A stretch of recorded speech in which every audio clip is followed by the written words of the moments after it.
ආයුබෝවන් සුබෝදෑසනක් නිරෝගීමත් උදෑසනක් ප්‍රාර්ථනා කරනවා. රිසිර උදෑසන වැඩසටහනත් එක්ක මේ වෙලාවේදී සම්බන්ධ වෙලා ඉන්න ඔබ සෑම සියලු දෙනෙක්ටම.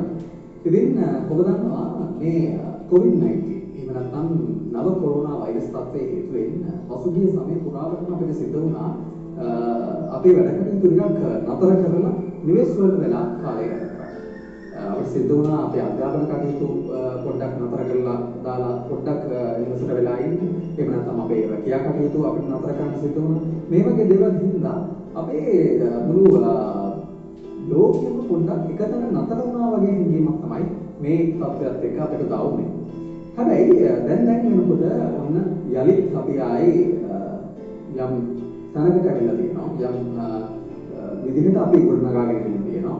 ඉතින් අපි සූදානම් ඔබට ඒ වගේම විශේෂයෙන්ම අද දවසේදී දැන් මේ දිනවල වැඩි කතා බහ නොකරන මාතෘකාවක් සම්බන්ධයෙන් අද රිසිර උදෑසනින් කතාවක් කරන්න. අද මම දැන් මේ මාතෘකාව දෙමව්පියන්ට දරුවන්ට එකට ඉඳගෙන බලන්න පුළුවන්. ඒ වගේ විශේෂයෙන්ම ගුරුවරුන්ට එකට ඉඳගෙන බලන්න පුළුවන් අටසනහක් බවටපත් වේවි. ඉතින් අද අපි මැදිරියට කතාවගත්ත පුද්ගලයා පිළිබඳව මම මුලින්ම හඳුන්වා දීමක් කරන්න. පළදායිතා සංවර්ධන උපදේශක කතිකාචාර්ය 9S ව්‍යාපෘතියේ නිර්මාතෘ දිලීප මණිආරච්චි මහත්මයා. ආයුබෝවන්. දිලීප මහත්මයා දැන් මේ වසංගත තත්ත්වයත් එක්ක අපිට සිද්ධ වුණා ඇත්තටම මේ පොඩ්ඩක් අර අපි කියන්නේ අර ස්ටක් වෙලා හිටිය කියලා. ඒ වගේ තැනකට අපිපත් වෙන්න සිද්ධ වුණා. ඉතින් එහෙම වෙලාවක අපේ දරුවන්ටත් සිද්ධ වුණා ඔවුන්ගේ අධ්‍යාපන කටයුතු පොඩ්ඩක් නතර කරලා ගෙදරට වෙලා ඉන්න අම්මලා අත්තලා එක්ක ඉන්න. එහෙම වෙලාවක අපේ දෙමව්පියන්ට සහ දරුවන්ට ගුරුවරුන්ට පාසල් වලට මේ හැමෝටම තියෙන ප්‍රශ්නයක් තමයි කොහොමද ඇත්තටම අපි මේ සිලබස් එක කවර් කරලා අපි ඉදිරියට යනවා. ඔව්. බොහොම ස්තුතියි. අපි ඊටම කාලෝචිත කාලීන මාතෘකාවක් තමයි සම්ප්‍රාප්ත වුණේ. ඉතින් දූතික සිලබස් එක කවර් කරන්නේ කොහොමද? ඉතින් ඔබ සඳහන් කළා 9As වැඩමුළුව කියන වචනයක්. 9As වැඩමුළුව. ඒක තුලම තියෙන ජයග්‍රහණය. ඉතින් 9As වැඩමුළුවට සහභාගී වෙන දරුවෝ නම් සිලබස් එකේ 150කට ආවරණය කරගෙන අවසానයි. නමුත් කොහොමද අපි මෙතන තියෙන මේ ගැටලුව පාසල් ආරම්භ කරන්න බොහොම ආසන්නයේ තියෙන්නේ. ඒ ගැන නිල වශයෙන් නිවේදනය වුණා. අපි සාමාන්‍ය පෙළ විභාගය ගමුකෝ. ඉතින් 10 වසර 11 වසර මේ පන්ති දෙක අදාළව ප්‍රධාන විෂයන් හතරක් අපි ගමු. විද්‍යාව, ඉතිහාසය, ගණිතය, සිංහල. පාඩම් 167ක් තියෙනවා. අපිට තව ඉතුරුලා තියෙන සාමාන්‍ය පෙළ විභාගයේද මාස 5යි දවස් 20ක් 25ක් වගේ. ඉතින් අපි හිතමුකෝ මාස 6ක් කියලා. ඉතින් මේ මාස 6 ඇතුළත මේ සිලබස් එක කවර් කරගන්න ඕනේ. ඉතින් පාඩම් කරන එකට අධ්‍යාපන කටයුතු වලට වැඩි නැඹුරුතාවයක් නැති දරුවෝ එච්චර ආසාවක් දක්වන්නේ නැති දරුවෝ මේ ටිකේ බොහොම සැලසිලි ගෙදරට වෙලා හිටියම ඔබ කිව්වා වගේ කෙලිදෙලින් බොහොම සෙල්ලම් කළා බොහොම එකමුතුයි නින්ද ඇදිගෙද තුලා පෞල් සමාජිකයොත් එක්ක නමුත් නැවතත් අධ්‍යාපනයට අවතීර්ණ වෙන්න සිද්ධ වෙලා තියෙනවා නැවතත් අර තරංගයට මුහුණ දෙන්න සිද්ධ වෙලා තියෙනවා ගුරුවරු ලෑස්ති වෙලා ඉන්නවා පාසල් ආරම්භ කරපු සැනින් තමන්ගේ විෂය නිර්දේශය ආරම්භ කරන්න පටන් ගන්න දෙමව්පියෝ සූදානම් වෙලා තියෙනවා දරුවෝ පාසලට යවලා හෝ සමහර දෙමව්පියෝ යම්සි මතයක ඉන්න පාසලට යවන්නේ නැහැ පාසලේ ආරම්භ කළා කියලා සමහර සෞඛ්‍ය හේතු මත ඉතින් කොහොම වුණත් අධ්‍යාපනය ලබා දෙන්න ඕනේ අපි කවුරු පිළිගන්න දන්න දෙයක් තමයි විභාගෙ නම් කල්ලානේ දුතික තව වසර 10කින් 15කින් මේ දරුවෝ රැකියාවකට යද්දී සාමාන්‍ය පෙළ විභාගයේ සහතික සම්මුඛ පරීක්ෂණයේ ඉදිරිපත් කරද්දී ඒ සම්මුඛ පරීක්ෂණයේ ඉන්න අය කල්පනා කරන්නේ 2020 වසරේ මෙහෙම වසංගතයක් තිබුණා. ඒ නිසා ඔබට පාඩම් කරන්න බැරි වෙන්නේ නැති. විශේෂ නිර්දේශය ආවරණය කරගන්න බැරි වෙන්නේ නැති. ඒ නිසා ඔබ ගැන විශේෂ අවධානයක් යොමු කරනවා කියලා කියන එකක් නැහැ. ඒකින්ද විශේෂ නිර්දේශය අනිවාර්යයෙන්ම ආවරණය කළ යුතුමයි. දැන් කෙනෙකුට ප්‍රශ්නයක් ඇතිවෙන්න පුළුවන් දැන් ඔබතුමාගේ ගෘහ කාර්මිකයෙක් එක දැන් ඕලෙවල් වල තව තියෙන්නේ මාස කිහිපයක්. ඒලෙවල් වල තියෙන තව මාස කිහිපයක්. දැන් මේ වගේ අවස්ථාවකදී කොහොමද අපේ දරුවෝ ඇත්තටම මේ වගේ ගැටලුවකට මුහුණ දෙන්න අවස්ථාවක මේ ප්‍රශ්නේ මොකද කොහොමද කියන ප්‍රශ්නය දෙමව්පියන්ට අනිවාර්යයෙන් නැති වෙනවා. ඔව් ඇත්තම දූතික ඔබ කිව්වා නිවැරදි. පාසල් වහලා තිබුණා. ලොකු නිවාඩුවක් ලැබුණා තිබුණා. ඉතින් මේ නිවාඩුව දරුවෝ ගත කළා. හැබැයි ගෙදර හිටපු දෙමව්පියන් ගුරුවරුන්ට ඒක නිවාඩුවක් වුණේ නැහැ. පීඩනය වැඩි වුණා. මොකද අනිවාර්යයෙන්ම දන්නවා විභාගේ කාලය යන්නේ. මොන දේ වුණත් විභාගේ කාලය යන්නේ. ඒත් එකම තව කාරණයක් තියෙනවා අපි අමතක නොකළ යුතු. අපි සමාජවල මේක හිතවත් නැතුව ඇති. 2020 වසරේ මෙවැනි වසංගතයක් තිබුණයි කියලා කවදා හරි දවසක මේ දරුවා රැකියාවකට යනකොට මේක සහතික පත්‍රයක් හැටියට අරගෙන සාමාන්‍ය පෙළ විභාගයේ උසස් පෙළ විභාගයේ සහතික පත්‍රය අරගෙන යනකොට ඔවුන් සලකා බලන එකක් නෑ වසංගත තත්ත්වයක් 2020 වසරේ තිබුණා කියලා. ඉතින් ඒක අනිවාර්යම අවාසියක් වෙනවා. ඔබ කිව්වා නිවැරදි සිලබස් එකේ එහෙම නැත්නම් විෂය නිර්දේශයේ ආවි කරන්න ඕන මේ වගකීම පැවරලා තියෙන ගුරුවරුන්ට මේ පීඩනය වැඩි වෙන දෙමව්පියන්ගේ දරුවෝ තමයි මේකට මුහුණ දෙන්න ඕනේ. ඉතින් ගුරුවරුන්ගේ පැත්තෙන් අනිවාර්යයෙන්ම ඒ දේ කරයි හැකි සෑම උත්සාහයක්ම දරයි. දෙමව්පියන්ගේ පැත්තෙන් ඊට අවශ්‍ය සම්පත්දායකත්වය ලබා දෙයි. හැබැයි මැද්දේ කොටු වෙන්නේ දරුවා. නැවත ඇත්තටම දරුවෙක් පීඩනයකටපත් කරලා අපිට උගන්වන්න අමාරුයි. ඉගෙන ගන්නවා කියන එක කොහොමද කරන්නේ? මේ වැඩසටහනේදී මේකට පිළිතුරක් දෙන්න ඇත්තටම මම සූදානම්. අද මේක මම හිතන්නේ මුළු ජාතියේම අද හොඳ ප්‍රෝත්‍යක් දී ගුරුවරුන්ටත් දෙමව්පියන්ට. දැන් ඒකට කෙනෙකුට හිතන්න පුළුවන් දැන් මේක හොඳ ප්‍රවෘත්තියක් වෙන්න පුළුවන්. හැබැයි කොහොමද මේ වැඩේ කරන්නේ? කොහොමද මේ ක්‍රියාවලිය වෙන්නේ කියලා කවුරුද කියන්නේ? ඔව් ඇත්තටම මේක ප්‍රායෝගික ක්‍රියාවලියක් වෙන්නේ නැහැ. දැන් කෙනෙකුට හිතන්න පුළුවන් මාස 12ක් පුරාවටම අවුරුද්දකටම ගුරුවරයෙකුට පන්තියේ දරුවෙක් තියාගෙන මේ විෂය කරුණු ටික උගන්වලා විභාගෙට ඉදිරිපත් කරනවා. ඇත්තටම කොහොමද මේක එක පුද්ගලයෙක් නැත්නම් කණ්ඩායමක් එකතු වෙලා උදාහරණයකට සාමාන්‍ය පෙළ විභාගය ගත්තොත් ලක්ෂ 3ක් විතර ඊට වැඩි ගණන් සාමාන්‍ය පෙළ විභාගෙට පෙන්නනවා. කොහොමද මේක කරන්නේ? අපි උදාහරණයකට ගමු ප්‍රධාන විෂයන් 6 ගණිතය සිංහල විද්‍යාව ඉතිහාසය ඔක්කොම ටික ගත්තොත් එහෙම ප්‍රධාන විෂයන් 4 විතර ගණිතය විද්‍යාව සිංහල ඉතිහාසය මේ ටික ගත්තොත් විෂයන් 4 10 11 වසරවල ආඩම් 167ක් තියෙනවා. මේක කොහොමද කරන්නේ? ඇත්තටම මේ හැම දෙයකම තියෙන කළමනාකරණය ඒත් එක්කම අපේ 9th වැඩමුළුවේ දරුවන්ට පාඩම් කරන ක්‍රම උගන්වනවා. ඇත්තටම ඒ ක්‍රම අධ්‍යයනය කරලා නෙමෙයි. ඒක ප්‍රායෝගිකව කෙරුවට පස්සේ පන්තියට එන්නේ දරුවේ ගුරුතුමාගේ ගුරුතුමියගේ නැවත ඒ දේවල් මුලින්ම ඉගෙන ගන්න නෙමෙයි. ඇත්තටම මේ කතා කරන්නේ 9th වැඩමුළුවට සහභාගී වුණොත් අලුතෙන් ඉගෙන ගන්න නෙමෙයි. විෂය කරුණු හදාගන්න අවසానයි ඒ දේවල් නැවත පුනරුච්චාරණය කරගන්න තමයි. ඉතින් මේක කියනකොට පාසල් පද්ධතියේ ගුරුතුමෙකුට හිතෙන්න පුළුවන් ඉතින් අපිත් කියන්නේ ඒකනේ. පුතේ පොත පොඩ්ඩක් බලන් ඉන්න. ඊට පස්සේ උගන්වන්නදී අපේ හරි ලේසි. නමුත් ඒක වෙලා තියෙනවා. දරුවෙක් පොත බලන්න ඇවිල්ලා තියෙනවා. එනවා. හරි කලාතුරකින් නෙමෙයි. නමුත් මේකට බලපාන සාධකයක් තියෙනවා. දරුවට ඇත්තටම කැමැත්තක් ආසාවක් ඇති වෙනවද? පොත බලලා ඒ ගැන අවබෝධයක් ලබාගෙන ඉන්න. ඉතින් මේ අවබෝධයක් ලබා ගන්න ක්‍රියාකාරකම් එකින් එක ළමයාගේ මනස තේරුම් අරගෙන මේ වැඩමුළු පුරාවටම පුරුදු කරනවා සෑම විෂයක්ම එතකොට ගුරුවරයාට හරි පොඩ්ඩයි ගන්න. ඇත්තටම අපි මේ පිළිබඳව පොදක අධ්‍යයනය කරපුවම ගුරුවරයෙකුට විෂය නිර්දේශයේ ආවරණය කරන්න යන කාලය 80ක් අඩු වෙනවා. 80ක් අඩු වෙනවා.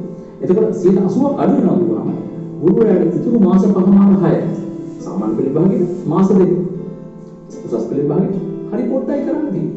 ඉතින් අපි යොදාගන්නේ ලෝකයේ පිළිගත් විශිෂ්ට පාඩම් කරන ක්‍රම. ඉතින් මේ ක්‍රමත් එක්ක මේව කරගෙන යනකොට අපි හරි ලස්සනට දරුවා පිළිබඳව අපි ට්‍රැක් එකක් හදාගන්නවා. අපි ඉස්සෙල්ලා මාස්ටර් ප්ලෑන් එකක් හදාගන්නවා.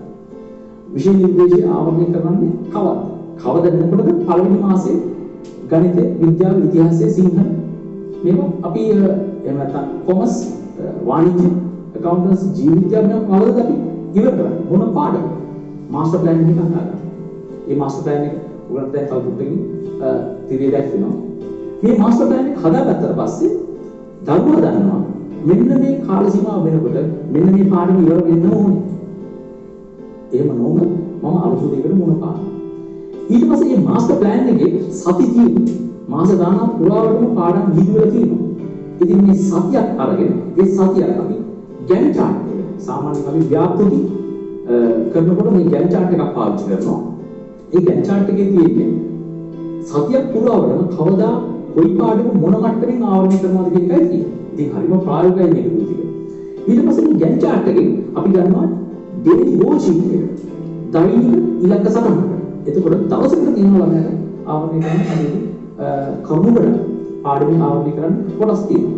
ඉතින් දෙමව්පියන්ට තියෙන්නේ මේ කොටස් ආවරණය කළයි කියලා අස්සම් කරන්නයි තියෙන්නේ අවසර.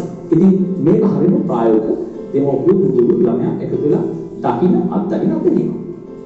එතකොට දැන් ඔය කියන කාරණාට ඔක්කොම ඇත්ත. හැබැයි ඔබතුමා ඔය කියන කාරණා වලින් මට හිතෙච්ච දේ තමයි දැන් ඔබතුමා ඔය කියන්නේ උගන්වන්න ඕනේ නැද්ද? දැන් මේ මාසෙදී ඉගෙනුනේ නැති වුණා තමයි පාස් වෙයි වගේ හැඟීමක් මේ ඔය කියන කාරණා වලින් දෙක දෙන්නේ. උගන්වන්න ඕනේ නැද්ද? ඇත්තටම අපි දැන් ගමු සාමාන්‍ය පෙළ විභාගෙ. ඔය අච්චු පොත්වල අපි පෙළ පොත් කියලා කියන්නේ පෙළ පොත්වල තියෙන දේවල් වලින් පිටින් කවදාවත් විභාගෙට අහන්නෙත් නැහැ, අහලත් නැහැ. එතකොට මේවා ලියලා තියෙන සිංහල භාෂාවෙන් තමයි බොහෝ භාෂාවෙන් ලියලා තියෙන්නේ. තේරුම් ගන්න පුළුවන්.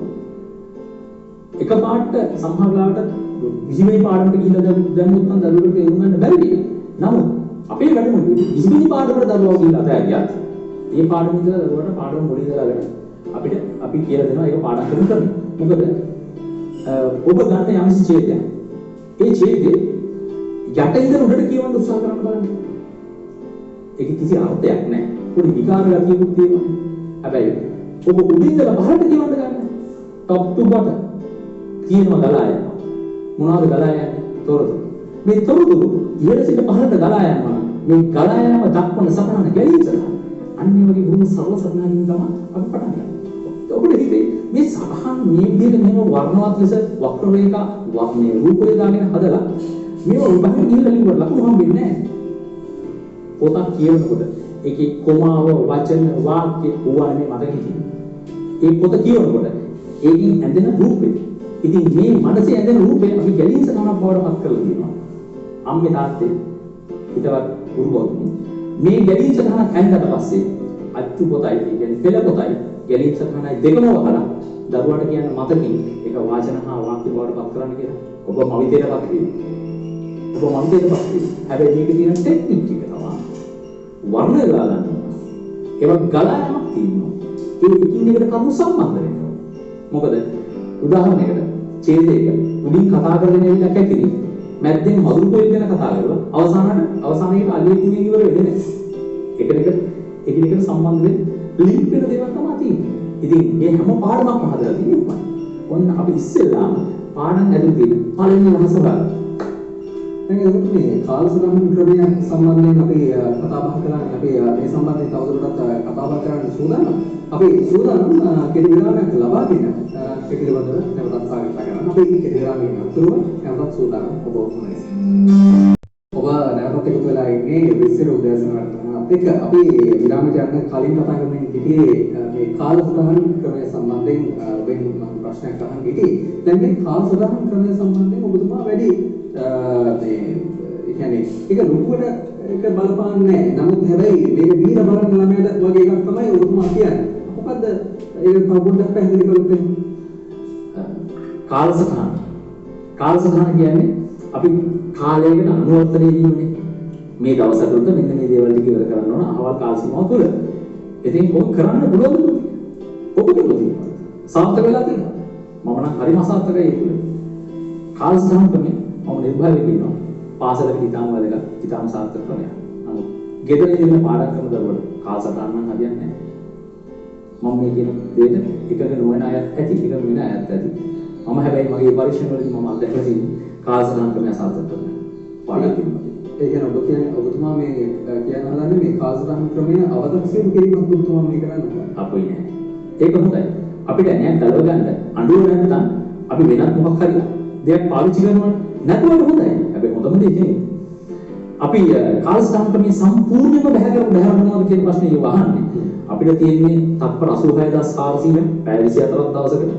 එතකොට මේ අපි යොදා ගන්න මාස්ටර් ප්ලෑන් එක, ගැන් chart එක සමහරවිට වෘත්තීයේදී ඉංජිනේරු වගේ මේක බොහොම හොඳට දන්නවා ගැන් chart එක කියන අය.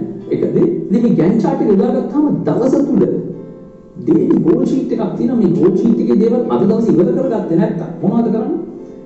මේ පාඩමට ඉතිහාසය හැදෑරීමේ මූලාශ්‍ර කාර්මික විප්ලවය. එතකොට අඟුල් මල් තමනේ මේ පාඩම් අරගත්තාම ජීවිතයේ පාඩම්, ෆිසික්ස් වල පාඩම් සාමාන්‍ය ටිකක් උසස් පෙළ පන්තියට ආපු ළමෙක් මේ ගැලීම් සටහනක් වගේ දේවල් අදින්න නම් ඉතල කැමති වෙන්නේ අපි උසස්. හැබැයි ඔයා උසස් වුණාට ආදරණීය දරුවනේ ඔයා තුලින් පොඩි ළමයි. ඒ පොඩි ළමයා තමයි ඔබගේ යටිසිත. එයා බොහොම බරපතල සංකීර්ණ දේවල් වලට බයයි. අකමැති නෙමෙයි බයයි. ඔයා කොච්චර සීරියස් වෙලා පාඩම් කරන්න හැදුවත් ඇතුළේ ඉන්න කෙනා සරල විදිහටයි පාඩම් කරන්න කැමති. ඒ නිසා පළවෙනි ක්‍රමයේ ගැලීම් සටහන. ඊට පස්සේ අපි යොදාගත්තු අර පිටපත ලියන එක. ඊට පස්සේ අපි ඔබ දන්න මයින්ඩ් මැප් එක සංකල්ප සිතින් ඒ වගේ දේවල් වලින් පටන් ගන්නවා. මේවා එකින් එක කළා කියලා අස්සනක් දාන්න. ඔබට සතුටක් දැනෙනවා. හැබැයි මේ දවස පුරාවටම මේ දේවල් ඉවර කරන්න ඕනේ මේ දවසට. එතකොට කරගන්න බැරි තරමක් අපි ටිකද යොදාගන්නේ නැහැ. ඒ දේවල් කෙරුවට පස්සේ අම්මා අස්සම් කරනවා. තාත්තා අස්සම් කරනවා. දරුවට හරි සතුටක් දැනෙනවා. මගේ වැඩමුළුව කරපු සමහර පාසල් මුළුතම අස්සම් කරනවා. තවත් සතුටක් දැනෙනවා. එතකොට ටික ටික තමයි කරගෙන යන්නේ. ඒ වෙනුවට කියන්නේ පාඩම් 160ක් තියෙන ඉවර කරගන්න ඕනේ. එහෙම කලබල ගිනින්නක් නැහැ. මොකද බලකරලා කලබල කරලා ඇතුළේ ඉන්න කෙනාව කන්වින්ස් කරන්න ඒක උගන්වන්න නම් බෑ. ටික තමයි කරන්න. ඔබට හිතේ මේක කරන්න පුළුවන්ද කියලා. ඔබ පුදුම වෙයි. මාස දෙකකින් මුළු සිලබස් එකම ඉවර කරනවා මගේ ළමයි. මගේ වැඩමුළුවට සහභාගී වෙනවා. ඉතින් ලොකු බ්ලෙසිං එකක් ලොකු ආශිර්වාදයක් ලැබුණා මේ වසංගත සමයේ. අපි ඔන්ලයින් තමයි හැමදේම කළේ. මට විශාල සතුටක් තියෙනවා දුතික. අධ්‍යාපනයේට නැඹුරු චිත්‍රපටි හැටියට මට ලොකු සතුටක් තියෙනවා. සතුට තමයි ගුරු වෙනස් වෙලා තියෙනවා. සම්පූර්ණයෙන්ම ලොකු වෙනසක් නේ. මේ තාක්ෂණය කියන එක එපාම කියපු අය. තාක්ෂණය අවශ්‍යයි. නමුත් සමාජ මාධ්‍ය ජාල වගේ දේවල් පාවිච්චි කරන්න එපාම කියපු කට්ටිය ඒ මගින් උගන්වන්න පටන් ගන්න තියෙනවා. ඒක ඉතා හොඳ දෙයක්. අපි ඒක ප්‍රොජෙක්ට් එකකට දාගෙන තියෙනවා. ඉතින් මේ යන ගමනේදී අපි යොදා ගන්න ඊට පස්සේ යොදා ගන්න ක්‍රියාකාරකම් මොනවද? ඔයගොල්ලෝ හිතන්නේ මේ චිත්‍ර අඳිනවට වඩා වෙන දේවල් නැද්ද? අපේ ක්‍රියාකාරකමක් තියෙනවා මේ වැඩමුළුවේ. මේකට ඉංග්‍රීසියෙන් කියන්නේ sitting behind the eyeballs of examiner. විභාග පරීක්ෂකවරයාගේ ඇස් දෙක අස්සට කොහොමද ගිහිල්ලා අපි හිතන්නේ යා මොන වගේ ප්‍රශ්නයක් දෙයිද කියලා. එකක්. දෘෂ්ටි කෝණ විශ්ලේෂණය. හැම පැත්තක්ම මේ පාඩුවේ ඡේදයක් අස්සට ගිහිල්ලා ළමයිට කොහොමද හිතන්න පුළුවන්?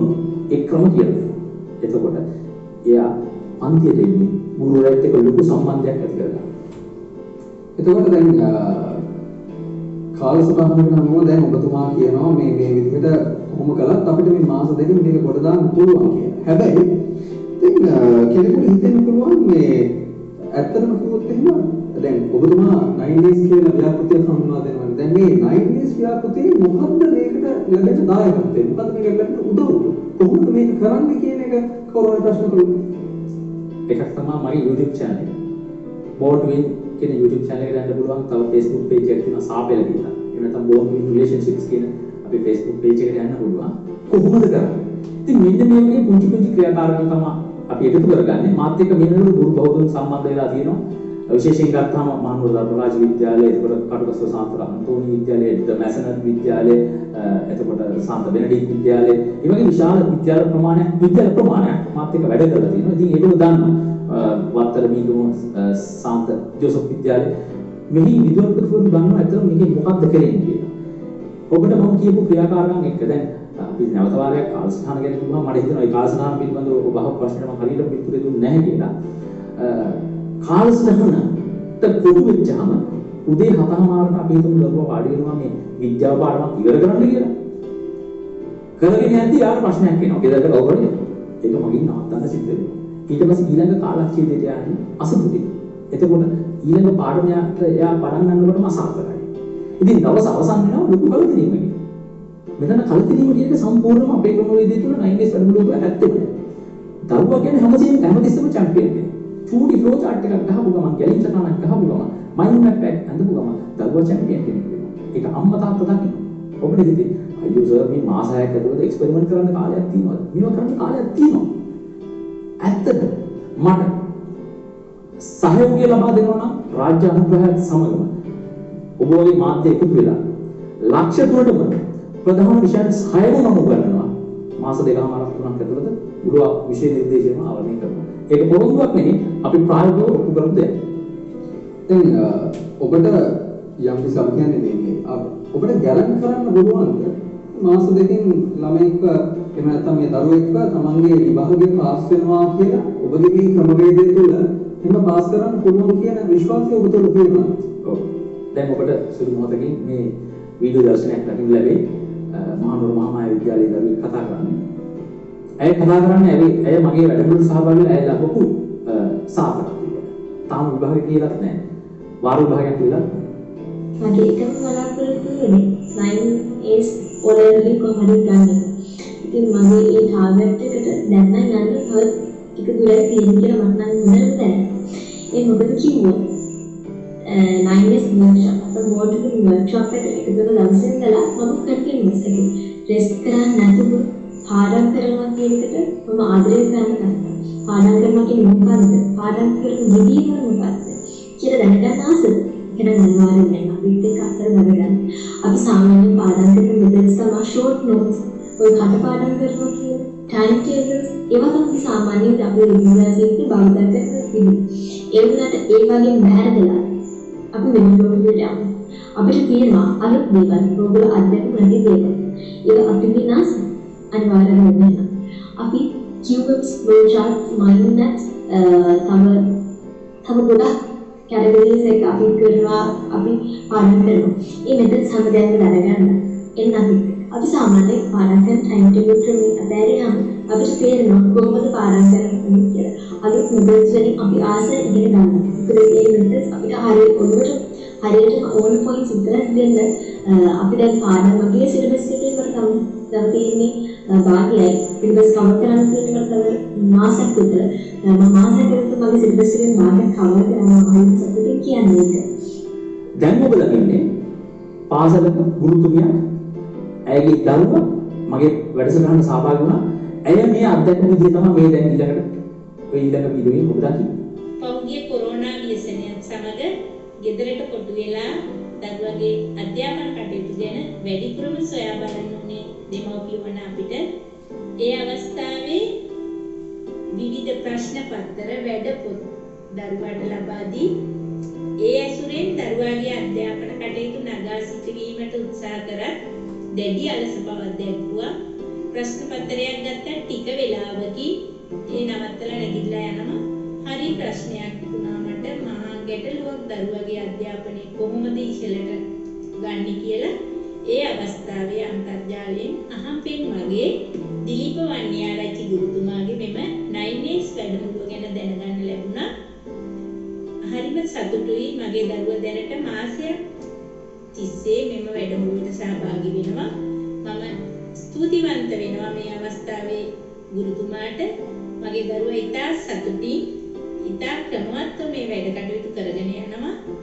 කාලසටහනකට අනුව නොවේ වැඩ බෙදාගෙන ඉතා කැමැත්තෙන් මාසයකට සතියකට දිනකට වැඩ බෙදාගෙන පාඩම් සාරාංශ කරගෙන ඉතා ක්‍රමවත්ව ගුරුතුමා මේ දරුවාගේ අධ්‍යාපන කටයුතු ගැන හොයා බලලා මේ වැඩ කටයුතු කරගෙන යනවා. මේ හැම දෙයක්ම අත්දැකීම්. පන්තියේ පාඩමක් ඉගෙනනවම ගුරුතුමියට දෙන්න පුළුවන් ද ගැරන්ටි එකක්. ඔබ කියනවා ඒ සාතික. පන්තියේ ඉන්න 40 දෙනාට මේක දෙන්නවා කියලා. හැබැයි මම දෙනවා ගැරන්ටි එකක්. මගේ පන්තියේ මගේ වැඩමුළු සහභාගී වෙන සියලුම ළමයි එක පාඩමක් කෙරුවා. අපි ඒක කියන්නේ ෆුල් රෝල් අවුට් එකක් කියලා. පාඩමකට ෆුල් රෝල් අවුට් එකක් කෙරුවා. මම ගැරන්ටියක් දෙනවා. අනිවාර්යයෙන්ම ලැබුණු 70 ළමයි ගන්නවම තමයි මේ පාඩමට දාලා ප්‍රශ්න කරන්නේ. ඒත් එක්කම මේ තව එක ක්‍රියාකාරකමක් තියෙනවා. කාලය දෙනවා නම් ඒක මට කතා කරන්න පුළුවන්. ලෝකයේ තියෙන හොඳම මොනිටරින් ක්‍රමය අපි අඳුරලා දීලා තියෙන මේ වැඩමුළු. මේක එහා මොනිටරින් ක්‍රමයක් නැහැ. Reverse thinking. ඒක අත්දකින්න ඕන අත්දැකීමක්. මොනිටරින් කියලා අපි කරන්නේ මොනවද? අපි පාස් පේපර්ස් අරන් කරනවා. හොඳයි කාලසටහන වගේ තමයි. පාස් පේපර්ස් අරන් කරලා පාස් පේපර්ස් වලින් තමයි පහුගිය ප්‍රශ්න පත්‍ර වලින් තමයි විභාගයේ රටාවක් අඳුරගන්න. අත්‍යවශ්‍ය දෙයක්. නමුත් ඒ ප්‍රශ්න පත්‍රයේ එනම ප්‍රශ්න නැවත එයිද කියලා කියන්න බැහැ අපිට ගැරන්ටියක් දෙන්න බෑනේ. නම් රිවර්ස් තින්කින් ඇක්ටිවිටි එක කළොත් ඒ ක්‍රියාකාරකම අපි කළොත් ඔබට ගැරන්ටියක් දෙන්න පුළුවන්. මේ පාඩමට අදාළ වුණු ප්‍රශ්නයක් ආවොත් මට උත්තර දෙන්න පුළුවන්. ඕනම ප්‍රශ්නයක් මේ පාඩමට අදාළ. ඉතින් රිවර්ස් තින්කින් එකක් කළොත් එහෙනම් එක පේපර් එකක් අරගෙන අවුරුදු 10ක ප්‍රශ්න පත්‍ර ටික ඔක්කොම කවලා එතකොට මේ දැන් ඔබ කියන කතාවත් එක්ක දැන් මේ කෙනෙකුට හිතෙන්න පුළුවන් හරි දැන් මේ හැමදේම කරන්න පුළුවන් හැබැයි ටියුෂන් එකකින් මේ දේ කරලා කොහොමද දරුවෙක් කරලා දාන්නේ කොහොමද මේ තැනට ගියන්නේ ඒ කියන්නේ මොන දේ වුණත් අපි අවසානයේ බලාපොරොත්තු වෙන්නේ දරුවෙක් අධ්‍යාපන මට්ටමින් උසස් තැනකට ගේන්න නම් අපිට යම්කිසි තියෙනවා අපේ ක්‍රමවේදය ඒ ක්‍රමවේදයේ දෙන්නේ කොයි ආකාරයෙන්ද කියන කාරණේ නැවත වාරයක් ගොඩනගෙනවා නේද? ඔව් ටියුෂන් එකක් කියලා ඔබ සඳහන් කළේ කොහොමද? ටියුෂන් එකක් කියලා මම සඳහන් කරන්නේ නැතරම මේ වැඩමුළු ගැන වැඩමුළු එතනම මේක ටියුෂන් එකක් නෙමෙයි. ඔබ ටියුෂන් එකක් කියලා කිව්වට දැන් ස්තුතියි. මේක ටියුෂන් එකක් නෙමෙයි. මේක උපකාරක පන්තියකුත් නෙමෙයි. 1.1 අඩුම ගානේ ඉතිහාසය හදාගන්නේ මූලාශ්‍ර මොනවද කියලාවත් මම කියලා දෙන්නේ නැහැ. ඒකයි තිබුණේ. මේක ටියුෂන් එකක් නෙමෙයි. වැඩමුළු workshop එකක් result ඔගේ ප්‍රතිඵල අපේක්ෂිත. ප්‍රතිඵලය දෙනවමයි ලැබෙනවමයි ඒක මුලින් ඉඳලම දෙමෝපියෝ දකින්නවමයි. හැබැයි අපි සූදානම් වෙන්න ඕනේ ඒක පිළිගන්න. ඒක පිළිගන්න. ඒ වශයෙන් මම බොහොම බර කරලා කියනවා. ඒක පිළිගන්න අපි සූදානම් වෙන්න ඕන. මොකද දරුවෝ මොන අලුත් දේවල් වලට අනුගත වුණත් පෞලෙන් ඒක අනුමත කළේ නැත්තම් බුදු අනුමත කළේ නැත්තම් ඒක කෙලින්ම ප්‍රතික්ෂේප වෙනවා. දැන් මේ ඉගෙනීම් ක්‍රමවේදය තුළ ඔබතුමාට දරුවන්ට සහ දෙමෝපියන්ට දෙන්න තියෙන උපදේශය මොකක්ද අවසානයේ? අනිවාර්යයෙන්ම ඔබගේ දරුවාට විශිෂ්ට ප්‍රතිඵලයක් ඕනේද? ප්‍රතිඵලයක් ඕනේ නම් අනිවාර්යයෙන්ම දරුවා පාඩම් කරන්න ඕනේ ඒක දෙකක්. බුද්ධිමත් වෙන්න මේ මොහොතේ දරුවාට නිදහස ලබා දෙන්න පාඩම් කරන්න. මේක ආයතනය. මේ මාස 6 5 ඇතුළත දරුවාට පාඩම් කරන්න නිදහස ලබා දෙන්න. දරුවාට ඉගෙන ගන්න දෙයක් අවශ්‍ය නම් මොකක් හරි උදේින් දෙයක් තියෙනවා නම් පාසල් ආරම්භ වුණොත් පාසලෙන් දැනගන්න පුළුවන්. ඒත් එක්කම ඕන තරම් ඔබ යන්නේ YouTube එකට. විශ්වවිද්‍යාල ශිෂ්‍යයෝ ඕන තරම් පාඩම් ගන්නවා. මගේ දුවත් ඉගෙන ගන්න ඒ YouTube channel වල යන පාඩම් වල. මොකද ඒ විශාල පන්ති වලට ගියා, ලොකු පන්ති වලට ගියා නම් පන්ති නැහැ. ඉතින් අපි පොත්පත් තරම් දීලා තියෙනවා. වැඩ පොත් තියෙනවා පොත් කාඩ. ඒවෙන් තමයි කරන්නේ. මගේ වැඩමුළු වල ළමයි ඔක්කොම කරන්නේ වැඩ පොත්. වැඩ පොත කියන්නේ පාඩමක් කරලා අවසන් වුණාට පාඩමක රෝල් අවුට් එකක් කරලා ඉන්නාට පස්සේ රෝල් අවුට් එක ඒ වැඩ පොතේ ප්‍රශ්න තියෙනවා පාඩම කරලා. ඉතින් වැඩ පොතේ තියෙන ප්‍රශ්න වලට උත්තර දෙන්න නම් තවත් මොකක්ද? පොඩි සැකයක් තියෙනවා. අපි මෙච්චර කාලෙක ආපු ක්‍රමයේ වෙනස් කරන්න අපි පොඩ්ඩක් අකමැති වුණොත් නැවතත් අපි මොකද්ද? අර ගහගෙන යන ලෙවල් එක තමයි. හැබැයි අපි තාත්තේ නැවතත් මතක් කරනවා. 2020 වසංගතයක් තිබුණා කියලා. ඔබගේ දරුවා සම්මුඛ පරීක්ෂණයකට ගියාම තව අවුරුදු 10කින් ඒගොල්ලෝ සලකන්නේ ඔබගේ දරුවට වාසිදායක කමක් හැටියට. අනිවාර්යයෙන්ම ඔබේ දරුවට පාඩම් කරන්න කාලය ලබා දෙන්න. ඔබට පුළුවන් 9S වැඩමුළුවට එකතු වෙන්න කැමති විදිහකට. මම හිතන්නේ මේකට වැඩි කල් යන ඉස්සෙල්ලා රාජ්‍ය අනුග්‍රහය ලැබෙනවා. මේකට සියලු ගුරු බෞද්ධුන්ගේ ආශිර්වාදය ලැබෙනවා ඒක මගේ විශ්වාසය. අවසාන වශයෙන් කෙටියෙන් දැනගන්න කැමතියි දැන් ඔබතුමාව සම්බන්ධ කරගන්න කොහොමද කෙනෙක් කැමැත්තක් තියෙනවා කොහොමද සම්බන්ධ කරගන්න කියලා අපි පොඩ්ඩක් කියමු. ඔව් ඇත්තටම දවසකට විශාල වශයෙන් මට දුරකථන ඇතුම් එනවා මේ වැඩමුළුවට සම්බන්ධ වෙන්න. අහලා ඉතින් අපි මේ Zoom හා මේ Teams ගැන වලින් තමයි අපි උගන්වන්නේ. ඉතින් මගේ දුරකථන අංක දෙකක් මම සඳහන් කරන්න. ඔයගලට වැඩි විස්තර දැනගන්න ඕන නම් මගේ බෝන්ඩුන් කියන YouTube channel එකට ගිහලා බලන්න පුළුවන්. මොනවද අපි කරන්නේ කියලා. 0.7 300යි 82.77 අනිත් අංකය 0.77යි 361යි 26යි 28 මේ අංක දෙකේ අපිට WhatsApp පණිවිඩයක් එවන්න. ඔබගේ දරුවගේ සම්පූර්ණ නම පාසල් සහ ලිපිනය සඳහන් කරලා ඒ සැනකින් ඔබට ලැබෙයි පණිවිඩයක්. කවදද ඔබට ඊළඟට අපේ වැඩමුළුවට සහභාගී වෙන්න පුළුවන් කියලා. හොඳයි මම හිතන්නේ මේ විනාඩි 20ක වගේ මේ පොඩි කාලෙකින් මේ අපි කතා කරන මේ මාතෘකාව කතා කරලා ඉවර කරන්න බැරි තරම් මාතෘකාවක් අපි කතා කරේ. ඉතින් ඔබතුමාට බොහොමත්ම සූදානම් වෙනවා දවසේ අපිට ඒක සම්බන්ධ වෙන්නේ පෞද්ගලික අසංවර්ධන උපදේශක කතිකාචාර්ය 9S ව්‍යාපෘතියේ නිර්මාතෘ දීප මණ්ඩිආරච්චි මහත්මයා. ඉතින් ඔබතුමාට බොහොමත්ම ස්තුතියි අද අපි වැඩසටහන සම්බන්ධ වුණාට. ඉතින් විස්තර උදෑසනේ තවත් විශේෂාංගයක් සමග එකතු වෙන්නට කියලා ආරාධනා කරන ගමන් අපි සූදානම් කෙරේ විරාමයක් ලබන්න. ඔබතුමාට විශේෂ ස්තුතියක් පළ කරන ගමන් අපි සූදානම් අද වැඩසටහන මෙතකින් නිමවට පත් කරන්නට හැමදෙනෙක්ටම සූදානම් දවසක් නිරෝගීමත් දවසක් ප්‍රාර්ථනා